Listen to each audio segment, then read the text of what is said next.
দেখো তোমরা তো এখানে দেওয়া আছে একটি ভূমি এবং দুইটি কোণ দেওয়া আছে, ত্রিভুজটি আঁকতে হবে। তো আমরা এভাবে আঁকতে পারি, অথবা সহজ পদ্ধতিতে আমরা যদি দেখি ত্রিভুজটি ABC। তো এই যে কোণগুলো আমরা আঁকছি, যে কোণ X ও Y এর সমান করে, তো এই কোণগুলোকে আমরা যদি বিপরীতভাবে আঁকি তো যেমন ত্রিভুজটি হবে একই হিসাব, তোমরা যেভাবেই আঁকবে এই একই।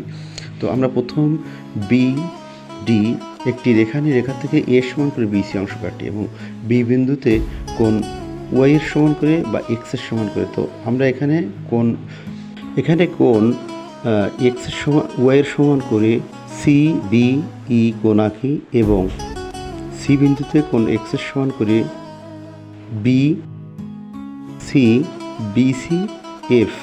তো CF ও BE রেখা পরস্পর এই বিন্দুতে ছেদ করে এবং এই যে এই বিন্দু ছেদ করার পরে ABC উদ্দৃষ্ট বা নির্দিষ্ট ত্রিভুজ, ABC উদ্দৃষ্ট বা নির্দিষ্ট ত্রিভুজ।